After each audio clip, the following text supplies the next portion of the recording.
Bapak Ibu, setelah melakukan tahap observasi di dalam kelas, kita perlu melakukan tahap selanjutnya, yaitu tahap pasca observasi. Pada tahap ini, percakapan dilakukan antara supervisor dan guru berdasarkan hasil data observasi, analisis data sebagai umpan balik dan rencana pengembangan kompetensi.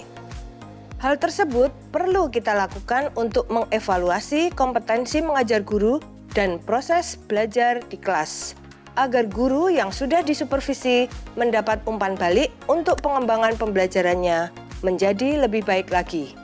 Berikut ini contoh ilustrasi pasca observasi pada supervisi akademik berbasis coaching.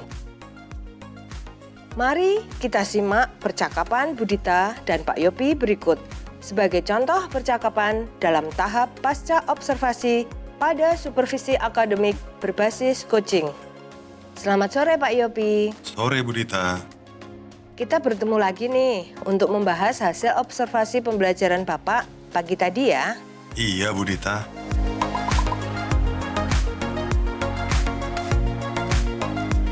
Pertama, saya ingin dengar dulu dari Bapak. Tadi pagi itu, apa yang Bapak rasakan? Apakah implementasinya sudah sesuai dengan rencana Bapak? Iya Budita. Terima kasih sebelumnya Budita sudah bersedia menemani proses pembelajaran saya tadi di kelas. Sebenarnya saya merasa cukup puas Bu dengan apa yang sudah saya lakukan dalam proses pembelajaran. Tapi tadi saya juga merasakan ada sedikit yang kurang. Mungkin karena ada yang tidak sesuai dengan apa yang saya rencanakan sebelumnya Budita. Oke, yang mana yang membuat Bapak merasa puas? Saya merasa cukup puas karena pada proses pembelajaran tadi, rasanya saya lebih siap dan menikmati. Apalagi saya lihat murid juga merasa senang dan sangat antusias dalam melakukan proses pembelajaran di dalam kelas. Jadi, ternyata persiapan Bapak membuat RPP yang detail ini ternyata membuahkan hasil ya Pak ya? Iya, betul sekali Budita.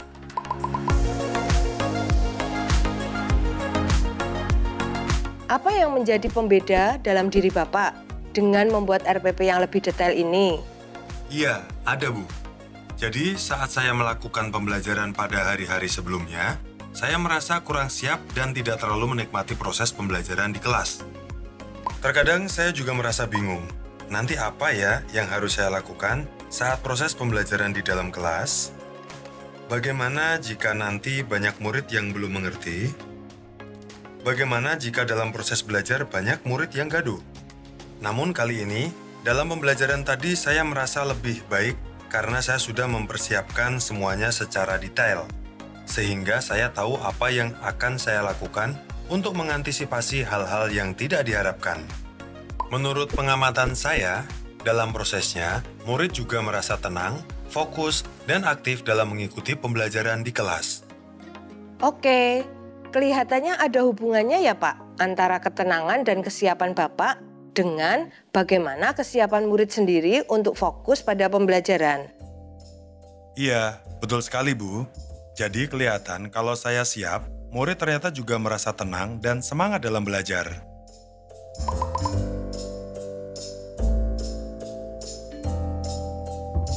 Baik, saya coba membagikan hasil pengamatan saya ya Pak. Pada bagian yang Bapak bilang sudah bagus, saya pun setuju. Bapak kemarin bilang mau meminta salah satu anak untuk memimpin doa. Nah, saya lihat memang anak ini pemalu. Ketika Bapak beri kesempatan, kelihatan sekali bahwa meskipun bahasa tubuhnya kelihatan malu-malu waktu maju itu, tetapi dia tetap bisa memimpin doa dengan baik. Menurut saya, suaranya juga lantang. Selamat ya Pak, sudah menerapkan itu. Mudah-mudahan anaknya juga merasakan dampaknya.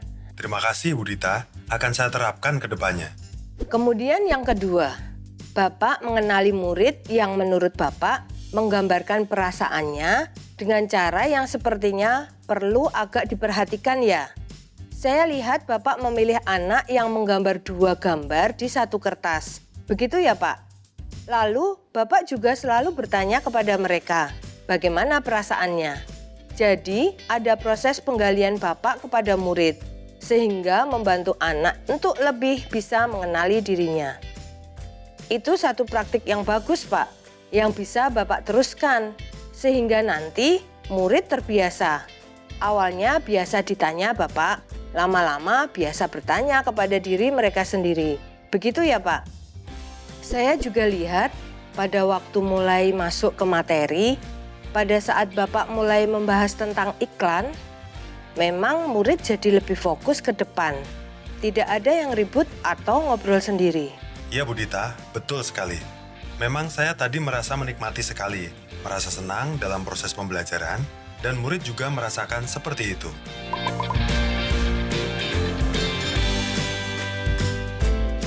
Nah, tadi Bapak juga bilang, selain rasa puas, ada hal-hal yang Bapak masih ingin kembangkan ya? Bisa diceritakan lebih lanjut, Pak? Iya Bu. Sepertinya tadi yang belum sesuai dengan rencana adalah dari segi waktu. Proses pembelajaran tadi banyak terpotong oleh pembukaan, yaitu saat pengelolaan emosional siswa.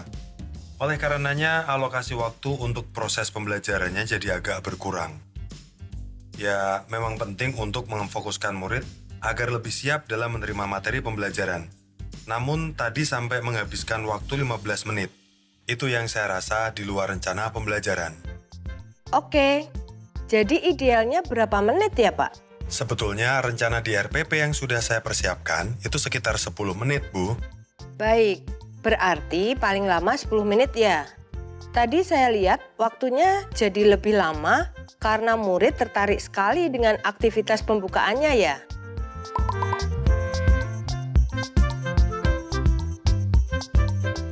Saya juga memperhatikan hal tersebut, bahwa Bapak ingin mengembangkan lebih lanjut. Dalam bayangan Bapak, di pengajaran berikutnya, misalkan Bapak diberi waktu kurang lebih 10 menit. Hal apa yang ingin Bapak lakukan secara berbeda pada proses pembelajaran sosial emosional ini? Iya, Bu. Hal yang ingin saya lakukan pada pembelajaran berikutnya adalah tentang bagaimana cara mengelola kelas dan mengelola aspek emosional siswa dengan strategi pembelajaran yang berbeda. Harapannya, para murid dapat lebih fokus dan lebih siap dalam proses pembelajaran. Beberapa strategi yang akan saya terapkan yaitu pertama, dengan mengajak murid bernyanyi sebelum melakukan pembelajaran, sehingga murid bisa lebih bersemangat, senang, dan antusias dalam mengikuti pembelajaran. Kedua, mengajak murid melakukan aktivitas sebelum atau sesudah pembelajaran dengan permainan sederhana atau fun games. Hal tersebut yang terbayang dalam rencana pembelajaran berikutnya, Bu Dita. Tentunya dengan perencanaan waktu yang sudah saya tentukan sebelumnya. Oke, baik Pak Yopi. Namun, ini ada hal yang tiba-tiba saya terpikir terhadap penjelasan Bapak sebelumnya terkait fun game. Boleh lebih dijelaskan bentuk fun game yang ingin dibawakan ke murid dalam bayangan Bapak? Iya, Bu Dita. Jadi ini sama seperti pengelolaan kelas sebelumnya. Saya akan memulai dengan memfokuskan murid agar lebih siap sebelum pembelajaran dimulai.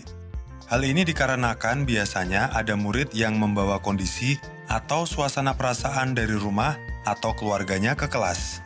Sebagai guru, saya mencoba mengajak para murid untuk melakukan fun games atau permainan-permainan sederhana yang dapat membuat murid menjadi senang, semangat, dan antusias dalam mengikuti pembelajaran. Setelah kondisi perasaan murid berubah dan terlihat lebih siap dan fokus untuk belajar, maka barulah saya akan masuk ke materi pembelajaran.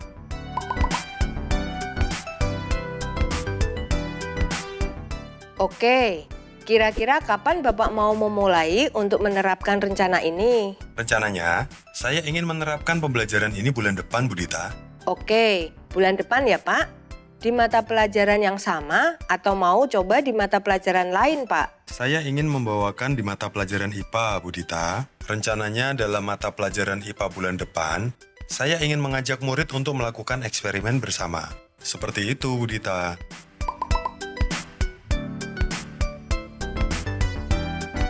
Oke, Pak. Ini mungkin sebagai tambahan saja, Pak. Secara umum, memang Bapak sudah menunjukkan keinginan untuk menerapkan ini dengan baik. Kalau ada yang bisa ditingkatkan, ke depannya adalah terkait waktu. Jadi, alih-alih memberikan instruksi oke, silahkan menggambar, Mungkin Bapak bisa memberi jangka waktu untuk menyelesaikan aktivitas tersebut. Misalnya, dalam hitungan 15, kalian harus selesai menggambarnya ya. Oke, 1, 2, 3, dan seterusnya. Sehingga meskipun murid diberikan kebebasan, tapi bukan kebebasan yang tak berujung. Jika ada suatu kendala, Bapak bisa menggunakan 1 atau beberapa menit untuk bisa mengendalikan waktu tersebut. Mungkin nanti Bapak dapat mencobanya kalau mau. Hal ini bertujuan untuk memastikan bahwa semua berjalan dalam jangka waktu yang Bapak inginkan. Baik, Bu. Kalau dilihat pada hasil kegiatannya, menurut saya hasilnya sudah bagus ya Pak. Saya juga melihat Bapak memang betul sudah menikmati prosesnya. Sebelum kita tutup proses supervisi ini, apakah yang Bapak bisa simpulkan dari percakapan kita ini, Pak? Terima kasih untuk semua masukannya, Bu. Dengan apa yang sudah saya lakukan dalam proses pembelajaran sebelumnya, apa yang Ibu sarankan tadi akan sangat membantu saya dalam mengembangkan cara mengajar murid di kelas selanjutnya dan untuk terus berkembang dan menjadi lebih baik lagi. Terima kasih banyak loh Pak Yopi. Jadi saya dapat simpulkan bahwa mungkin di poin ini, Pak Yopi akan selalu memasukkan pengembangan sosial emosional anak di dalam kelasnya Pak Yopi.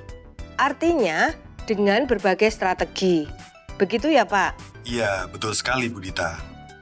Kalau begitu, saya sudah tidak sabar untuk menunggu bulan depan nih, untuk mendengar cerita Pak Yopi lagi, dan untuk melakukan supervisi akademik bulan selanjutnya. Terima kasih banyak Pak. Iya, terima kasih kembali Bu Dita. Nah, Bapak Ibu, demikianlah contoh percakapan pasca observasi dalam supervisi akademik berbasis coaching. Bagaimana Bapak Ibu? Semoga video ini dapat memberikan manfaat untuk Bapak Ibu semua dalam melakukan supervisi akademik yang bermakna bagi guru ya.